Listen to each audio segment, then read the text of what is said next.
오늘 하나님 말씀은 사도행전 2장 1절에서 4절입니다.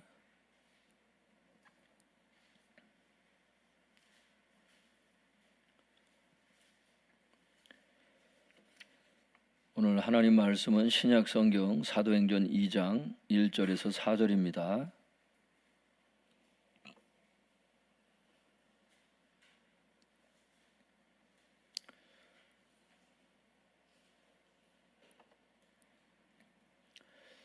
사도행전 2장 1절에서 4절 우리 같이 읽어보겠습니다. 시작. 오순절 날이 이미 이르매 그들이 다 같이 한 곳에 모였더니 호련히 하늘로부터 급하고 강한 바람 같은 소리가 있어 그들이 앉은 온 집에 가득하며 마치 불의 혀처럼 갈라지는 것들이 그들에게 보여 각 사람 위에 하나씩 임하여 있더니 그들이 다 성령의 충만함을 받고 성령이 말하게 하심을 따라 다른 언어들로 말하기를 시작하니라. 성도님들 오늘 제목으로 한번 따라해 주시면 감사하겠습니다. 조롱하는 자들에 대한 베드로의 답변. 다시 해보겠습니다. 조롱하는 자들에 대한 베드로의 답변.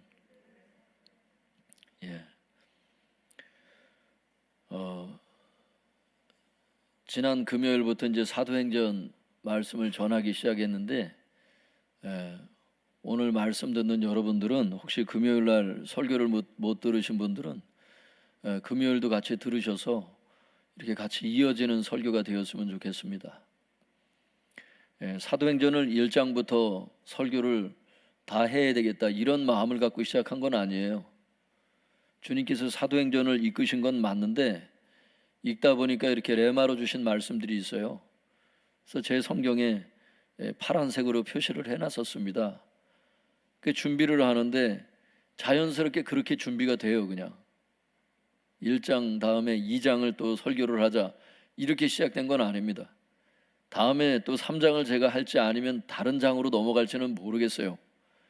근데 지금 1장이 준비가 됐었는데 오늘은 2장이 준비가 됐어요. 오늘 주님께서 우리에게 주시는 그 메시지가 있어요.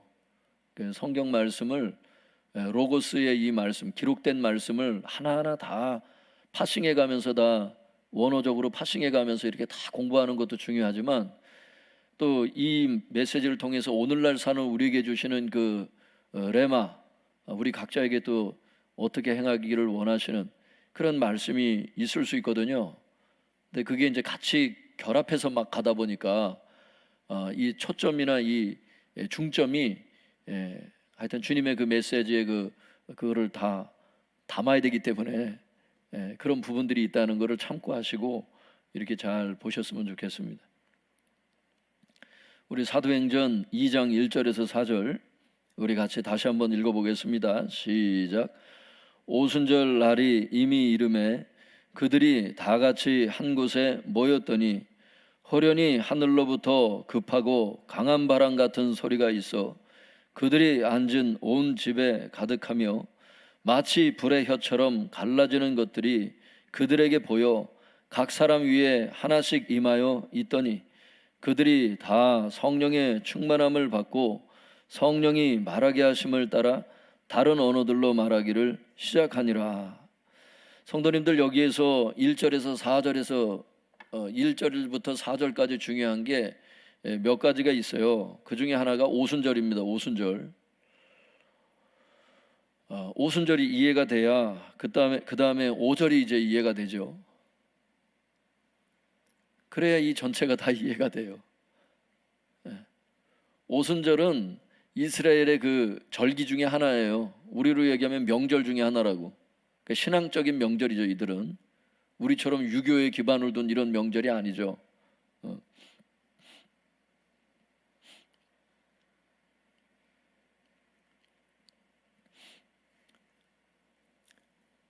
옛날에 그 먹고 살기 힘든 시절에는 이렇게 집안에서 이제 추석이다, 이제 좀 있으면 이제 명절이 또 돌아오잖아요. 그러면은 모여서 이제 이렇게 먹을 게 없으니까 다 같이 모여서 이렇게 막 만들어 먹고 막 이게 이제 좋았는데, 지금은 그거보다 더 맛있는 것들이 많다 보니까 명절의 의미가, 물론 이제 부모님이나 조상분들에 대해서 또 우리가 추도 예배 드리기도 하고 하잖아요. 그래서 이제 그런 좋은 또 그런 전통이 있는데 하여튼간 옛날에 그 만들어 먹던 음식하고는 지금 좀 많이 다르죠. 지금 젊은 분들은 지금 집에도 안 가고 하는 분들도 많아요. 고향도 안 가고 그냥, 아니면 형제들끼리 모여도 음식을 안 해 먹습니다. 지금 많은 분들이 그냥 다른 곳에 장소를 잡아서 그냥 외식을 하거나 음식 만드느라고 거의 대화도 못하고 그냥 올라오잖아요, 다시. 이런 면들이 조금 변화될 필요가 있지 않을까, 저는 개인적으로 좀 그런 생각이 드는데, 그건 성경하고 관계 없는 거예요. 지금 명절에 관련해서 하여튼간 성도님들이 이제 앞으로 사시면서 이 한국의 명절에 대해서도 조금 우리가 좀 개혁적으로 좀 변화시킬 필요가 있어요. 아마 저희들 때가 돼서 저희 며느리가 들어와서 이제 같이 이렇게 할 때쯤 되면 아마 저희 집은 명절 음식 안 할 겁니다. 아마 우리 며느리 될 사람은 되게 좋을 거야. 아마 안 웃네. 그래서 우리는 음식 안 합니다. 우리는 안 하고 그냥 나가서 사 먹고 들어올 거예요. 그리고 니네 빨리 가라고.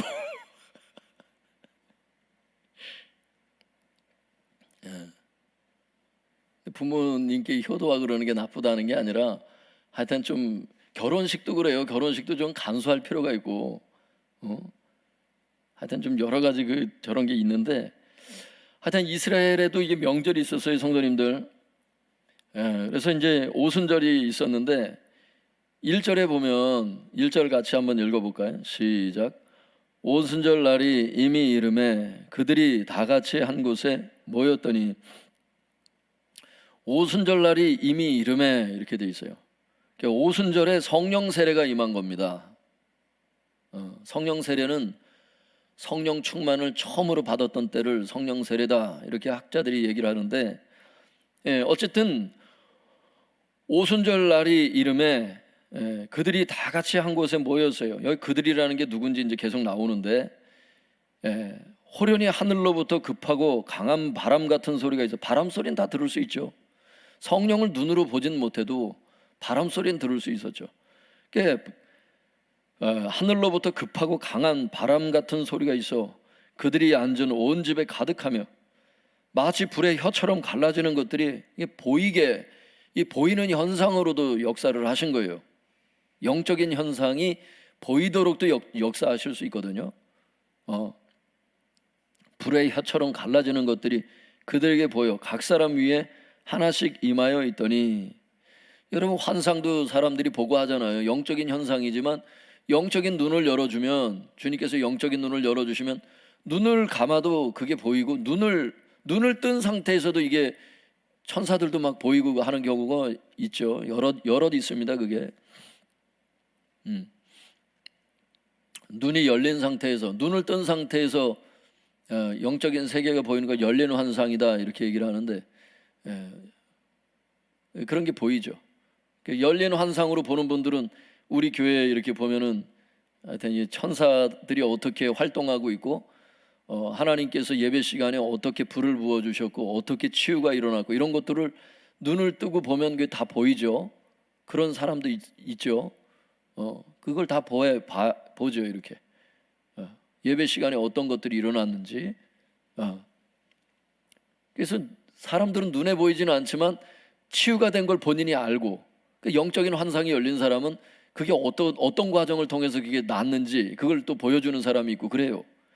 여기도 하여튼 불의 혀처럼 갈라지는 것들이 그들에게 보여 각 사람 위에 하나씩 이렇게 임해 있는 거예요. 한 사람 한 사람.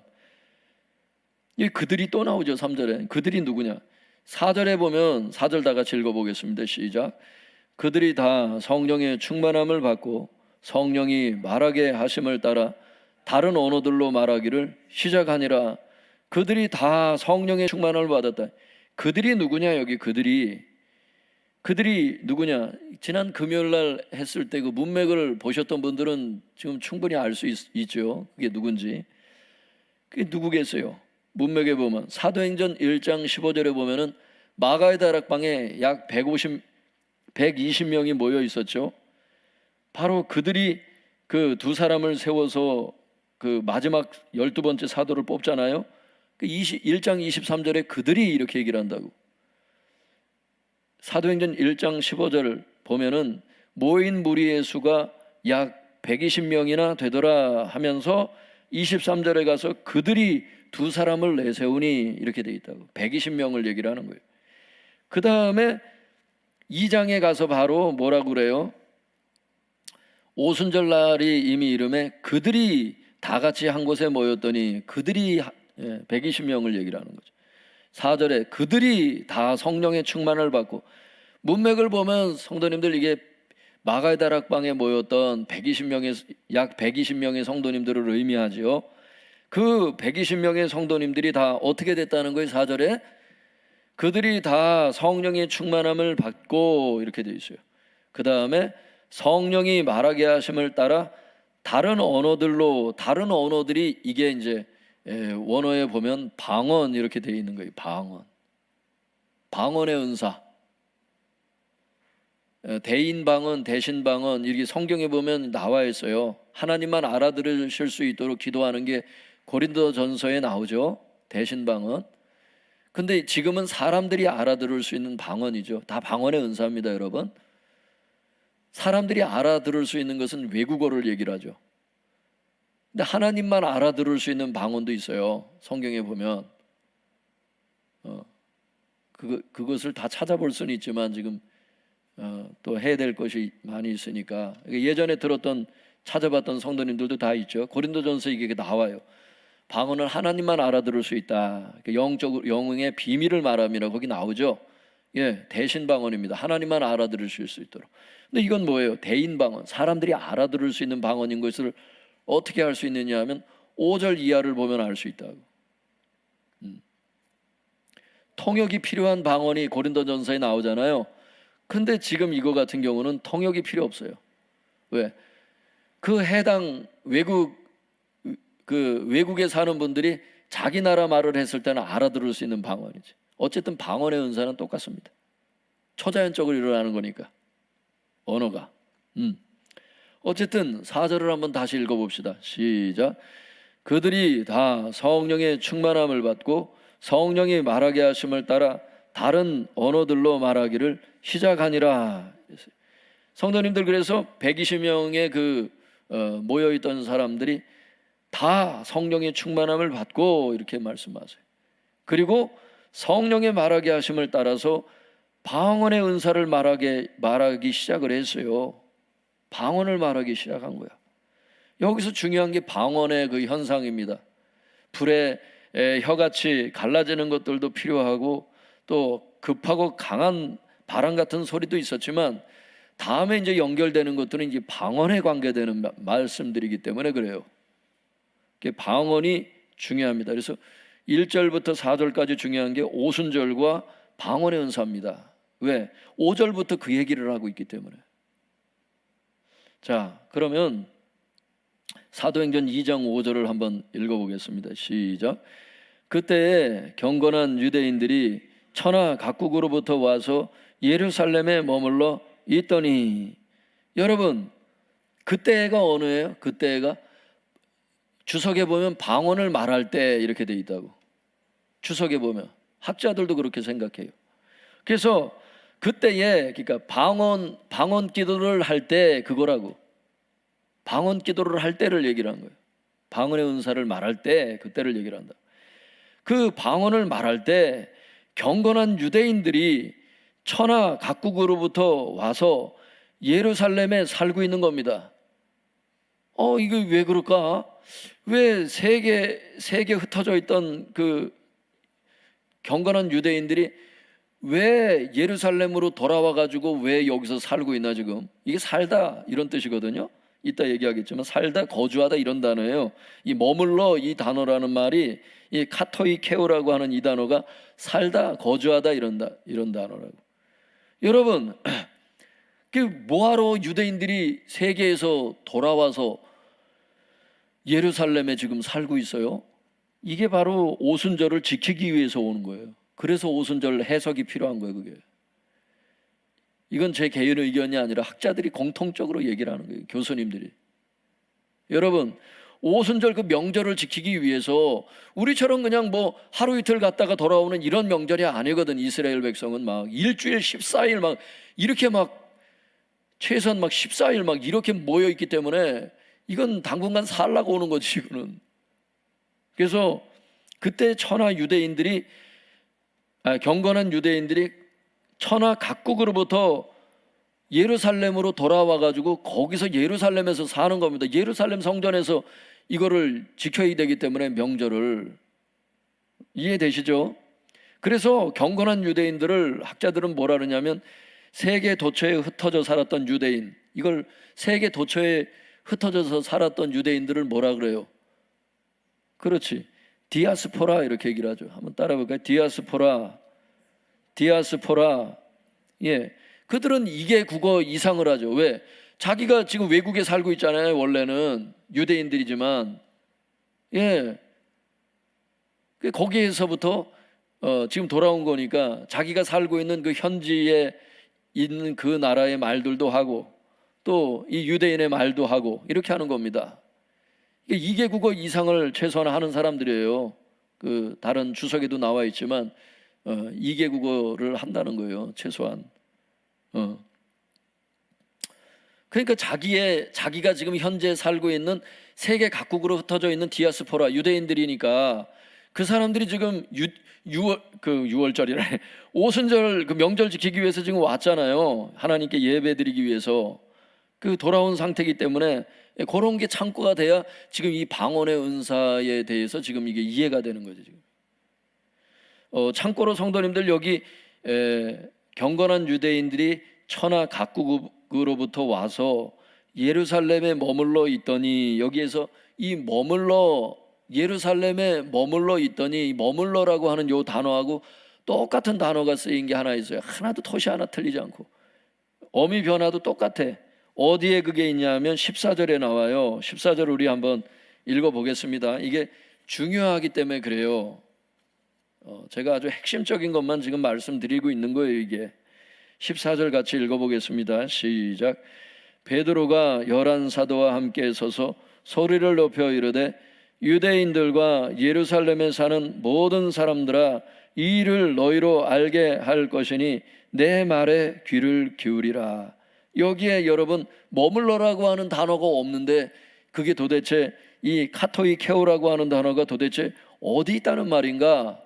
아까 예루살렘에 머물러 있더니 이렇게 얘기를 했는데 5절에서 14절에 똑같은 단어가 어디 있냐는 거예요. 예루살렘에 사는 모든 사람들아, 거기에 쓰였어요. 그 사는 그 단어가 바로 요 단어하고 똑같은 단어예요.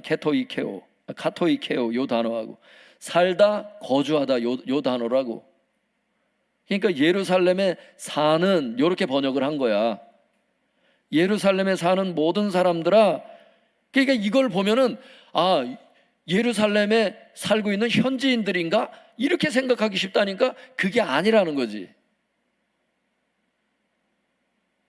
디아스포라를 얘기하는 거예요.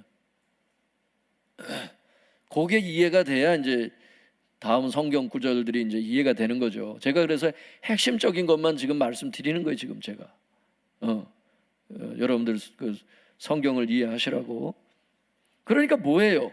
14절에 얘기하는 거기 두 부류가 나오잖아요. 하나는 14절에 유대인들과 예루살렘에 사는 모든 사람들아 이렇게 얘기를 하잖아.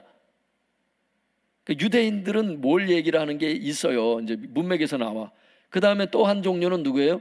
예루살렘에 지금 명절 지키기 위해서 지금 살고 있는 모든 사람들아, 그 얘기를 하고 지금 이게.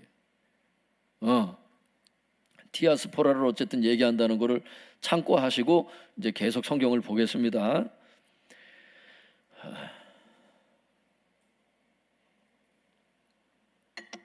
6절부터 13절을 읽어볼게요. 6절부터 13절. 6절에 이 소리가 나매 이게 방언 소리가 나자 그 얘기죠. 성도님들 이해하세요? 이 소리가 나매 지금 방언의 은사가 터졌잖아. 성령님이 지금 그걸 주셨잖아. 그러니까 방언의 은사를 지금 막 기도하고 있잖아. 방언의 은사로. 그러니까 이 소리가 나매 방언 소리가 나자 그 뜻이에요.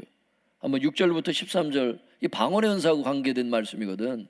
같이 읽어보겠습니다. 시작.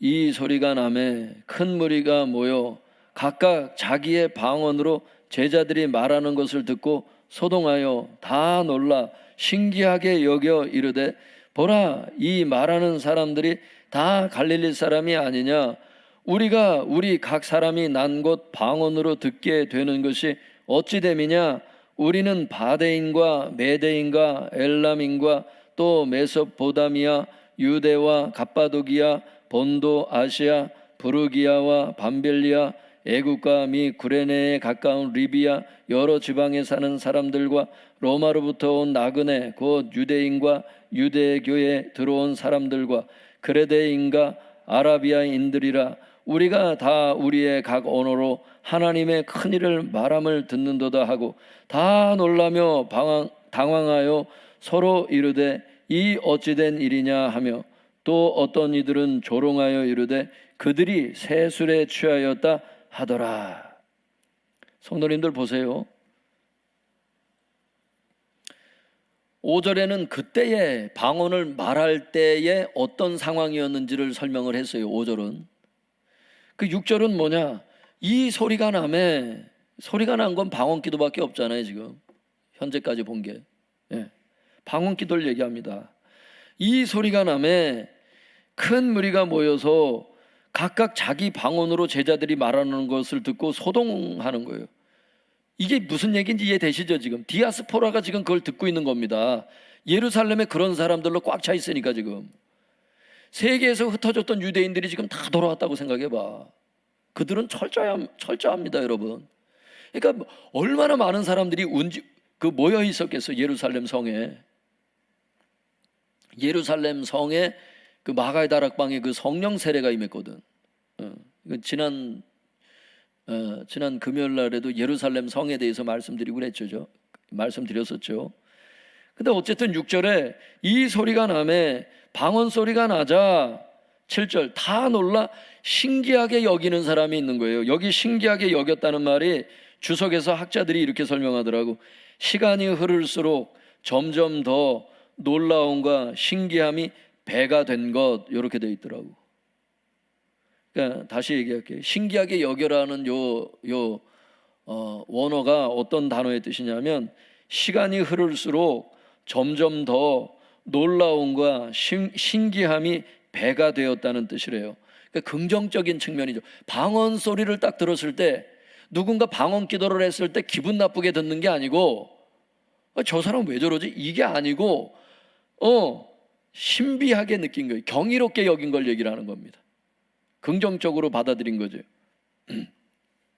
그러면서 하는 말이 7절에 보라 이 말하는 사람들이 다 갈릴리 사람 아니냐? 우리가 우리 각 사람이 난 곳 방언으로 듣게 되는 것이 어찌 됨이냐? 이거 해외에서 태어나고 했지만 유대인들이니까 돌아와서 또 예배하고 하잖아요. 디아스포라가. 그 9절에 보면 우리는 바데인과 여기 15개의 이제 크게 15개 언어가 나오는데 사실 그 구분되어 있는 그 지방까지 합치면 훨씬 더 많은 그 방언의 은사가 지금 막 자기 귀에 막 들리는 거 자기 현지 언어들로 막. 그 9절에 나오잖아요. 우리는 바데인과 메데인, 엘라민, 메소포다미 이런 데서 왔다는 거예요. 지금 유대, 갑바도기아, 본도, 아시아 이게 굉장히 방대한 거죠. 부르기와 밤빌리아, 애굽, 구레네에 가까운 리비아 여러 지방에 사는 사람들. 그러니까 리비아 여러 지방이니까 거기 방언 사투리도 있고 뭐 여러 가지 있을 수도 있잖아요. 하여튼 리비아 여러 지방에 사는 사람들. 로마라고 할지라도 지역으로 따지면 15개인데 하여튼 그 지방까지 하면 이렇다니까.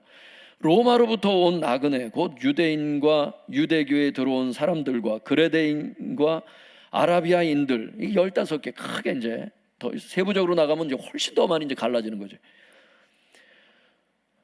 이런 아라비아인들이라 우리가 다 우리의 각 언어로 하나님의 큰 일을 말함을 듣는도다. 그러니까 방언 속에 막 하나님의 그 큰 일을 말하는 막 그런 기도가 막 나가는 거지. 이게 막 그런 걸 막 얘기를 하는 거예요. 지금 이걸 지금 현재 지금 살던 사람들이 지금 디아스포라가 예루살렘 성에 왔을 때 이게 오순절 마가의 다락방에 성령 세례가 임했을 때 이게 어떤 구석에서 임한 게 아니라 그 당시엔 이게 굉장한 사건이었던 거예요. 그게 예루살렘이 여러분 이스라엘의 수도 아니야. 거기에서도 이 많은 사람들이 예루살렘 성의 그 성전 때문에 운집해 있는 상황인데 거기서 이게 핵폭탄과 같이 그냥 성령에 그냥 충만히 임해버리니까 성령님이 아주 강타해버리니까 이게 막 자기 현지의 언어들로 막 말을 하니까 이건 기적인 겁니다. 이 사람들이 이거 여기 7절에도 나오잖아요. 이 말하는 사람들이 다 갈릴리 사람 아니냐. 근데 지금 우리나라 말로 지금 내가 현지 살고 있는 그 나라 말로 지금 이 사람들이 얘기하고 있는 이 방언이 도대체 이게 뭐냐 하면서 경이롭게 생각하는 사람들이 있었던 거예요. 12절에 얘기하는 그 사람들도 다 경이롭게 생각하는 사람들입니다. 12절 같이 읽어볼까요? 시작. 다 놀라며 당황하여 서로 이르되 이 어찌된 일이냐 하며 이 경이롭게 생각하는 걸 얘기를 하는 거예요. 여기서 얘기하는 거는 학자들도 그렇게 얘기를 해요. 여러분 저도 여러 권을 읽어봤지만 그런데 13절에 보면 방언에 대해서 이렇게 긍정적으로 받아들이는 사람만 있는 게 아닙니다.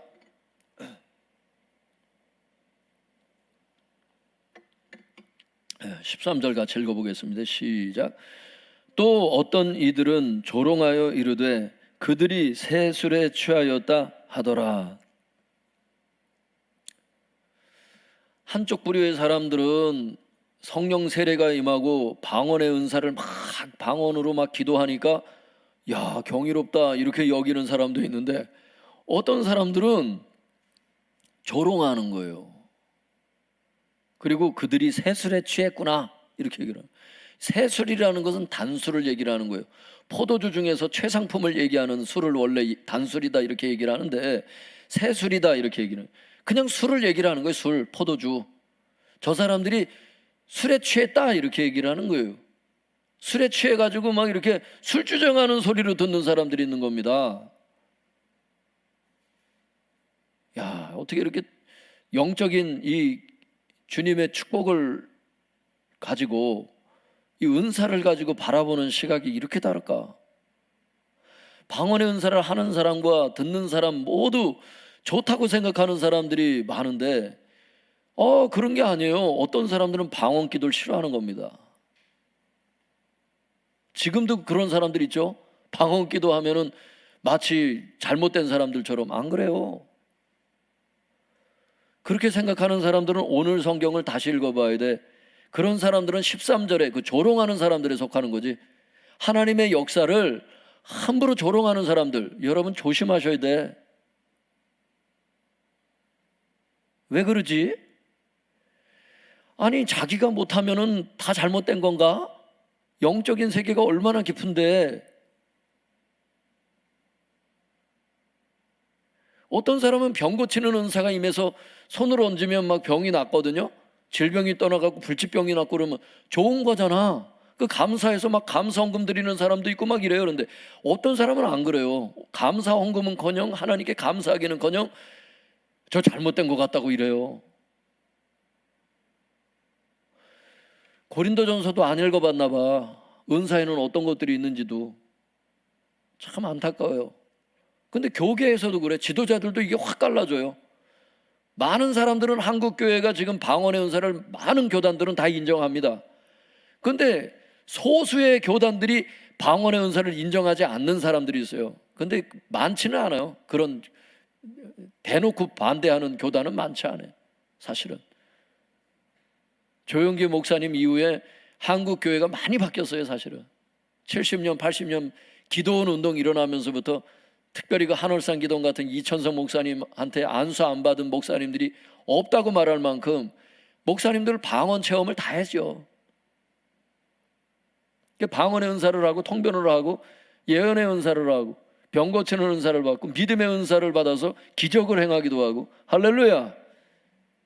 지금도 있죠. 주님께서 믿는 자들에게 지금도 역사하시죠. 안 믿으면 역사가 안 일어나죠. 방언 기도도 그렇잖아요. 방언의 은사를 받았어도 방언은 자기의 덕을 세우고, 그죠? 그 예언은 교회의 덕을 세우나니, 자기의 덕을 세우는 것을 알고 방언의 유익을 알고 기도하면, 믿음으로 방언 기도를 하면 그 유익을 누릴 수 있지만, 방언의 은사를 받았어도 믿음이 없어서 방언 기도 안 하면 자기의 덕을 세울 수 없지 않습니까? 똑같아. 믿는 자의 것이야. 하여튼간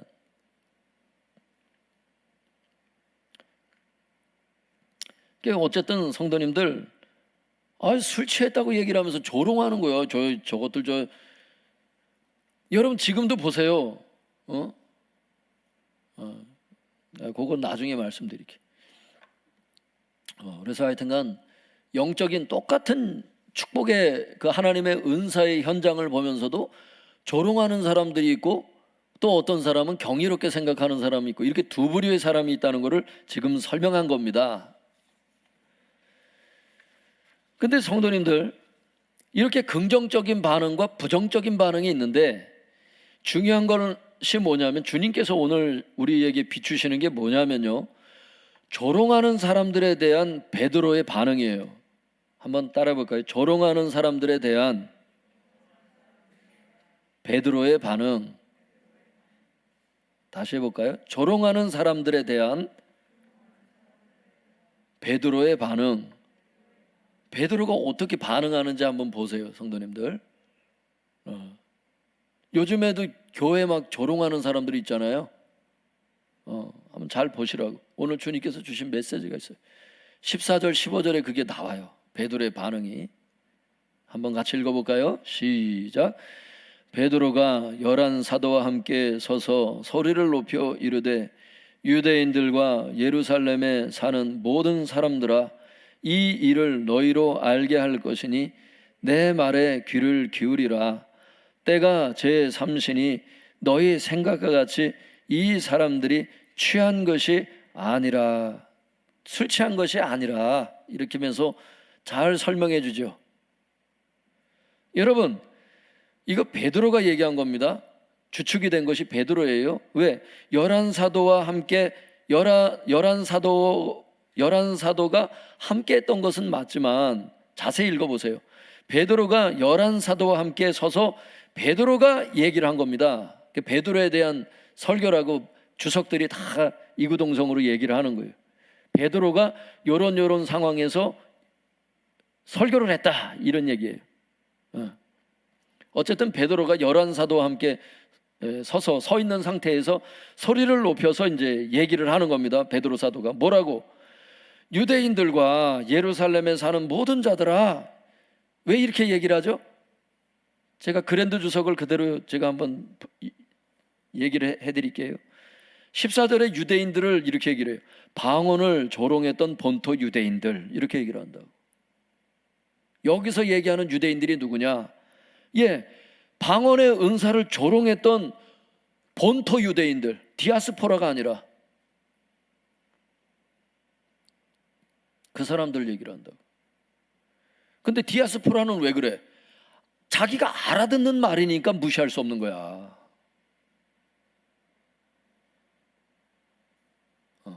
근데 본토 유대인들은 못 알아듣잖아.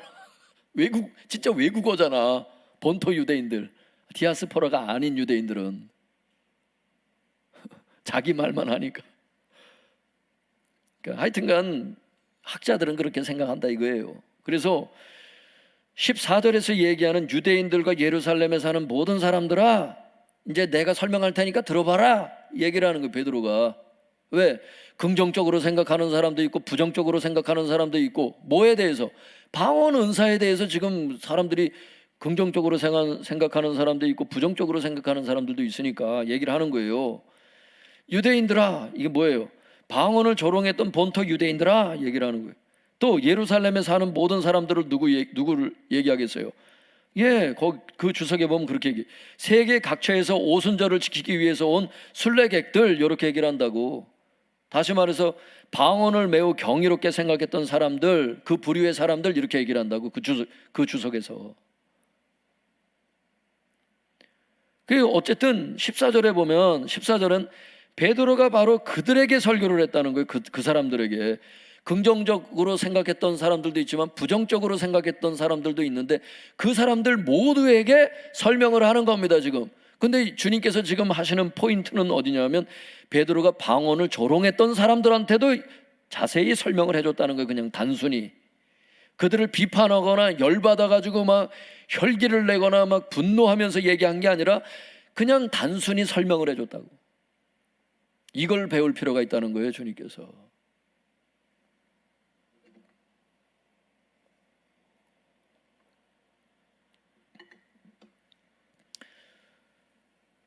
뭐라고 설명해요 성도님들? 거기 보니까 15절에 뭐라고 설명해요? 때가 제3시니, 유대인들의 그 삼시가 언제예요? 오전 9시를 성도님들 그 삼시라 그래요. 그러니까 성령 세례가 임한 게 오전 9시에 임한 거야. 이 성경 말씀에 보면 때가 제3시다. 그러니까 성령 세례를 받고 방언 기도한 게 오전 9시인데 너희 그 때가 제3시인데 그래서 너희 생각과 같이 이 사람들이 술 먹고 취한 게 아니다 그 얘기를 하는 거예요. 왜? 유대인들은 술을 먹었던 사람들이잖아요. 다 유대인들은 술을 먹습니다. 먹는데 저녁에 먹어요. 저녁에. 그들은 그런 전통이 있어. 주석에서도 자세히 학자들도 설명하지만 오전부터 술 먹지는 않아 그들이. 그러니까 지금 설명을 하는 거야. 야, 오전에 지금 이런 일이 있는데 뭔 단술에 취했다고 얘기를 하는 거야 지금. 그 이제 그 얘기를 하는 거예요. 그걸 자세히 그냥 단순히 정직히 그냥 설명하는 거죠. 그냥 때가 제3시니 너희 생각처럼 이 사람들이 취한 게 아니야 이 얘기를 하면서 그러면 취한 게 아니면 뭐냐? 이제 쭉 이제 설명을 해요. 쭉 설명을 하는데 뭐 복음도 전하고 막 얘기를 하면서 33절에 핵심을 얘기를 하죠. 그러니까 지금 이제 핵심만 말씀드려야 되니까 33절 한번 같이 읽어보겠습니다. 시작. 하나님이 오른손으로 예수를 높이심에 그가 약속하신 성령을 아버지께 받아서 너희가 보고 듣는 이것을 부어주셨느니라. 성도님들, 베드로가 뭘 얘기를 하는 거예요? 하나님이 오른손으로 예수님을 높이셔서 그 부활 얘기가 이제 앞에 쭉 나와요. 우리는 이 일의 부활의 증인이다 그러면서 막 얘기를 한다고. 근데 하나님이 오른손으로 예수님을 높이셨잖아요. 부활시키시고 그가 그 예수님이 약속하신 성령을 어떻게 아버지께 받아서 너희가 보고 듣는 이것을 지금 성령 세례에 나타난 현상과 방언기도 이런 것들을 지금 사람들이 보고 듣는 이것을 바로 그분이 부어주셨다는 거야. 그러니까 이게 귀신의 역사가 아니고 방언의 은사를 어떤 사람 또 귀신의 역사를 귀신이 그렇게 좋은 걸 주냐? 아이고 진짜. 근데 뭐라 그러면 안 돼. 베드로도 뭐라 그러더라고 지금. 근데 어쨌든 성도님들이 그런 게 있어요. 베드로가 조롱하는 사람들을 향해서 분노하지 않고 비판하지 않고 그냥 단순히 정직하게 설명을 한다는 거예요. 너희가 지금 보는 거는 오전 9시에 있는 일인데 이건 술 먹고 술 취해서 떠드는 게 아니고 바로 성령을 부어주신 거다. 이걸 단순히 탁 이렇게 얘기를 하는 거예요. 뿐만 아니에요. 성도님들 36절에 이렇게 얘기를 해요. 그 사람들에게 긍정적이든 부정적이든 어떻게 생각하든지 간에 그냥 기회가 되는 대로 복음을 전합니다. 36절 같이 읽어볼까요? 시작. 그런즉 이스라엘 온 집은 확실히 알지니 너희가 십자가에 못 박은 이 예수를 하나님이 주와 그리스도가 되게 하셨느니라. 이 예수님이 바로 메시아다, 그리스도다. 그리스도는 메시아라는 뜻이니까 그가 바로 구원자다. 복음을 전하고 있지 않습니까? 그리고 그분은 우리 삶의 주인이시다 얘기를 하는 거예요. 바로 주와 그리스도다 이렇게. 그게 바로 예수님이다. 그러니까 베드로는 조롱하는 사람들을 향해서 물론 이제 긍정적으로 생각하는 사람들에게도 전하는 거지만 지금 주님께서 우리에게 주시는 레마의 포인트는 조롱하는 사람들을 향해서 어떻게 베드로가 했느냐, 이제 그거에 초점 맞추기를 주님이 원하시는 레마가 있기 때문에 제가 그 뜻을 담아서 지금 설교할 수밖에 없는 거예요, 성도님들. 그러니까 베드로는 조롱하는 사람들을 향해서도 어떻게 얘기를 하는 거예요? 분노하지 않고 비판하지 않고 그냥 단순히 정직하게 설명했을 뿐만 아니라 복음도 전했다는 것을 알 수 있는 거예요. 예수님이 우리의 삶의 주인이시고 메시아다 이러면서 막 그 설명이 앞에 것까지 쭉 읽어보면 그 얘기예요. 막 쭉 설교를 합니다. 근데 이 베드로의 설교를 듣고 사람들이 어떻게 하는 줄 아세요? 그 반응이 그게 이제 37절에 나와요. 성도님들 한번 같이 읽어보겠습니다. 시작. 그들이 이 말을 듣고 마음에 찔려 베드로와 다른 사도들에게 물어 이르되 형제들아 우리가 어찌할꼬 하거늘. 야, 베드로의 이 설교를 듣고요 마음이 찔리는 겁니다. 여러분, 야, 이거 내가 잘못 생각했구나. 우리가 예수님을 죽인 자들이구나. 예수님이 나의 죄 때문에 돌아가셨구나. 이 마음에 막 찔리는 겁니다. 아, 이게 방언이 잘못된 건 줄 알고 조롱을 했더니만 그게 아니네. 이게 성령을 부어주신 거네. 얼마 전에 그 부활하셨다고 하는 예수님에 대한 그 소문이 여러분 파다했잖아요. 그때 당시 그 제사장들이 그 누구예요? 바리새인들이 그 예수님 무덤 지킨 사람들에게 돈을 주면서 매수를 했잖아요. 제자들이 훔쳐갔다고 얘기해라. 성경에 보면 다 나오잖아요. 그렇게 말할 정도로 두려워서 그 사람들도. 예수님의 부활 사건이 여러분 구석에서 있었던 게 아니거든. 주님께서 부활하신 것을 알 수 있기를 바랍니다. 바로 그 예수님이 부활하셨는데 하나님이 그를 높여서 그 예수님을 주님과 그리스도로 삼았다고 하는 이 설교를 베드로의 앞에서부터 설교를 쭉 듣고 나니까, 그리고 니네가 그 술 취했다고 하는 게 술 취한 게 아니고 성령을 부어주셔서 니네가 보고 듣는 이 현상들이 나타난 것이다, 이걸 쭉 설명을 하니까 그들이 이 말을 듣고 마음에 찔림을 받는 겁니다. 그리고 베드로와 다른 사도들에게 묻습니다. 형제들아 우리가 어떻게 해야 되냐. 그러면 우리가 어떻게 해야 되느냐. 그래서 베드로가 얘기를 해요. 38절에서 41절까지 한번 읽어볼까요? 시작. 베드로가 이르되 너희가 회개하여 각각 예수 그리스도의 이름으로 세례를 받고 죄사함을 받으라.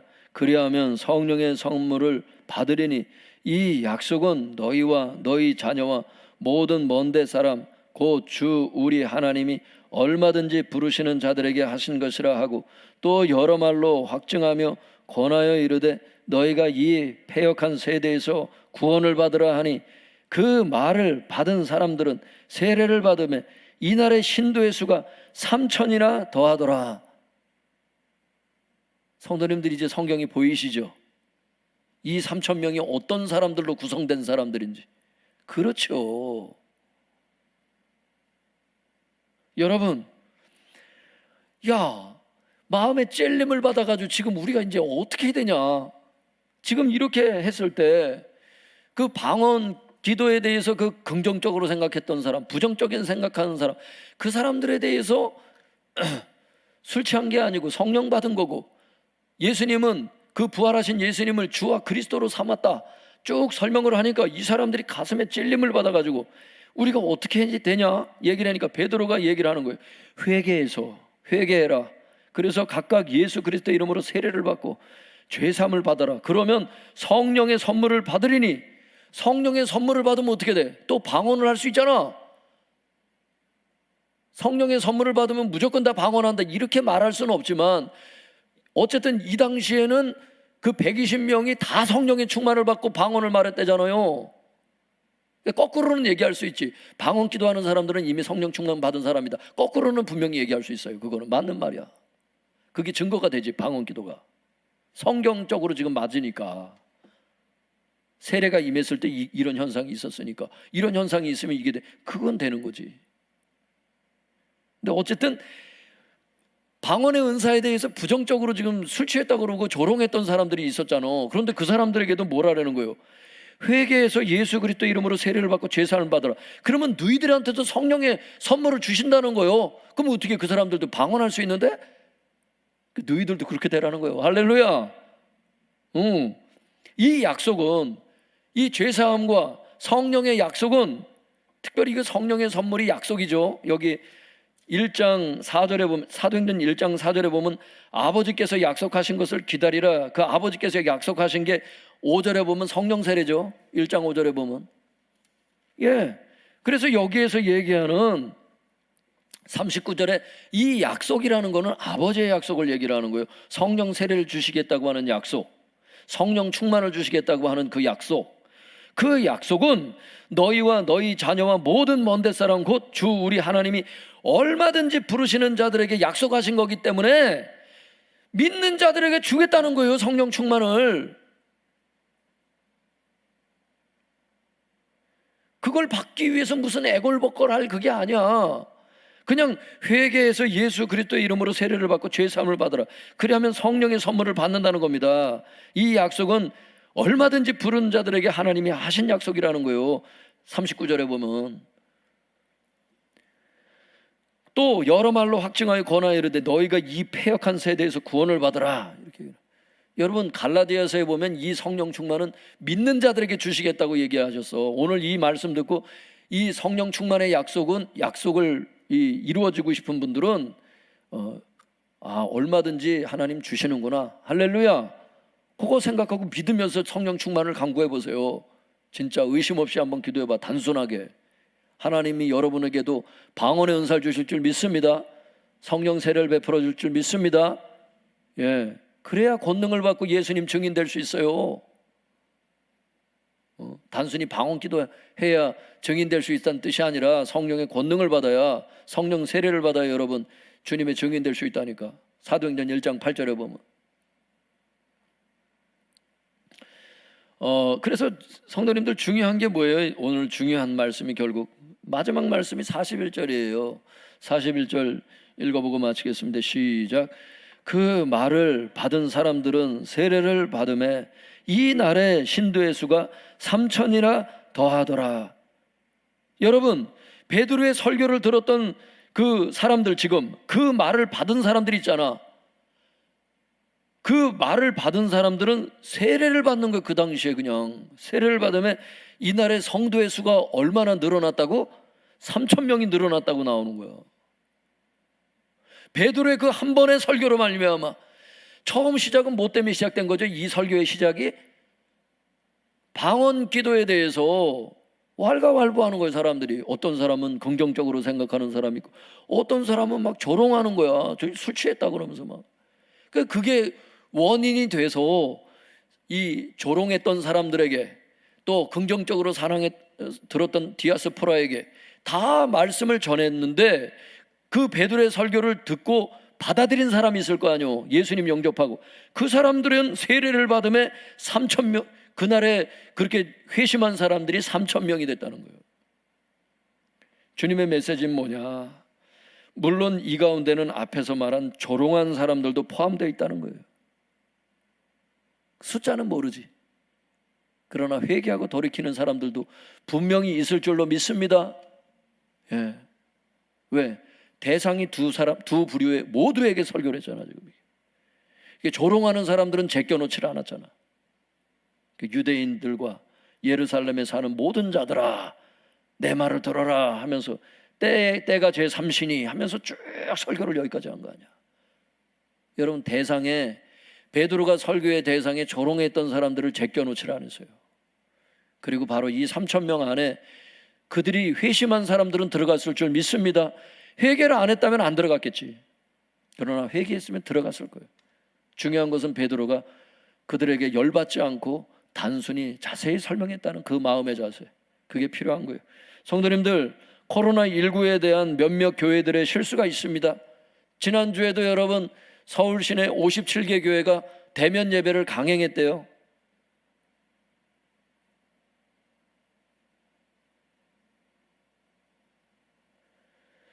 그리고 서울에서 예배를 못 드리니까 대전에 내려가서 소그룹을 하고 올라왔답니다. 정부에서 왜 그런 것만 발표를 하는지는 모르겠지만 다른 종교에 코로나 걸렸다는 소리는 지금까지 잘 못 들어봤어요. 그냥 개신교야. 그냥 걸리면 다 개신교야. 그냥 천주교나 불교에 대해서 얘기를 안 해. 제가 그때 벌써 몇 달 전에 들은 게 벌써 100명이나 100명 가까이 다 됐던데, 천주교 불교도 공식 집계만. 왜 자꾸 개신교만 나오는 거야 도대체? 근데 어쨌든 코로나19에 대한 몇몇 교회들의 실수를 여러분, 이거를 인정 안 할 수는 없어요. 그 판단은 주님만 하시겠지, 어떤 게 좋은 것이었는지를. 그래도 강행을 해서 코로나가 걸리더라도 예배를 사수하고 진짜 순교를 각오하고 그냥 죽을 각오를 하고 모이는 게 주님의 뜻이다, 이렇게 얘기할 수도 있겠지, 어떤 목사님들은. 그러니까 모이는 거예요. 그건 판단은 주님께서 하셔야 될 것이 제가 할 수 있는 것은 아니라고 생각해요. 근데 어쨌든 코로나19에 대한 몇몇 교회들의 실수로 인해서, 또한 교회에 대한 핍박으로 인해서, 핍박도 저는 있다고 생각해요 지금, 특별히 개신교에 대해서만. 근데 어쨌든 현재 개신교에 대한 사회 분위기가 좋지 않습니다. 이와 관련해서 방역 수칙을 제대로 준수하고 있는 대다수의 교회들이 여러분 조롱을 받고 있어요.